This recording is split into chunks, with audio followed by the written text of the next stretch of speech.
বাজারে নেই সঠিক আলুর দাম, তার উপর লাগাতার 3 দিন ধরে বৃষ্টির ফলে আলু তুলতে না পারায় চরম দুশ্চিন্তার জেরে হার্ট অ্যাটাক হয়ে মৃত্যু হলো এক আলু চাষির। পশ্চিম মেদিনীপুর জেলার চন্দ্রকোনা 1 নম্বর ব্লকের ঝারুল গ্রামের বাসিন্দা হরিপদ বাগ, বয়স 36। এলাকাবাসীরা জানান হরিপদ বাগ ভূমিহীন ভাগ চাষি ছিলেন। ভাগে প্রায় 3 বিঘে আলু চাষ করেছিল সে, কিন্তু দুশ্চিন্তার জেরে শারীরিক অসুস্থতা দেখা যায় রবিবার সন্ধে নাগাদ। তাকে তড়িঘড়ি ঘাটাল হাসপাতালে ভর্তি করা হয়। রবিবার রাত্রে চিকিৎসা চলাকালীন তার মৃত্যু ঘটে। ঘটনার জেরে ইতিমধ্যেই শুরু হয়েছে রাজনৈতিক চর্চা।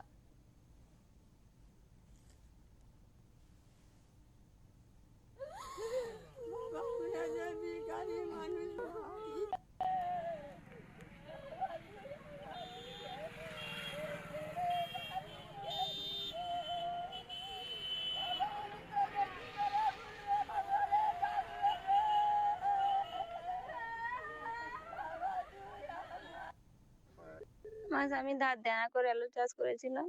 10 কাঠার মতন গুলাইছে, বাকি পড়ে আছে। মাঠ থেকে এসে হার্ট অ্যাটাক হয়ে গেছে। হ্যাঁ, চিন্তা করছি।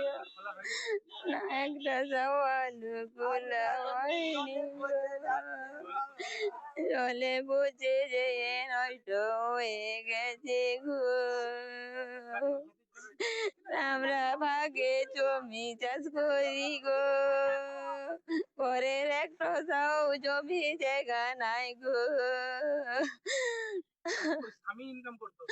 স্বামী ইনকাম করলে সংসার চলতো গো, আমার আর ইনকাম।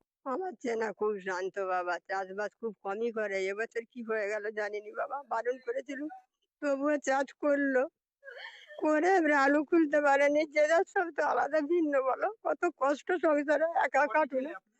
আমার 3টি ছেলে বাবা, এইটি মেজো ছেলে।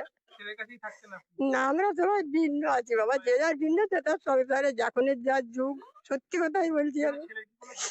না না না না না বাবা, কোনো ছেলের জমি নাই, সময় সবারই আমাদের এরকম খেটে খাওয়া বাবা। এই লোকের জমি ভাগবো তো, আমরা আলাদা খাই বাবা। আমিও তো একটু আধটু করি, আমি এবছর করিনি, আমার কপাল ভালো, ছেলেরাই বারণ করতো। হ্যাঁ, আলু চাষ করেছিল। এবারে চিন্তা ভাবনা করতো, টেনশন করতো, ঘরে পড়ে পড়ে গুমরাতো, কাঁদতো। আমি শুধু বলতাম যে, বলছে যে চিন্তা হয় মা, আলুর দাম হবে না হবে নি, তুলতে পারবো না পারবো নি, কি করে আলু চাষের দেনা দেবো বলো। বলছি বাবা দেখ, এই করেই দিতে হবে, গতরের উপরে নির্ভর, কিছু কিছু করে দিবে।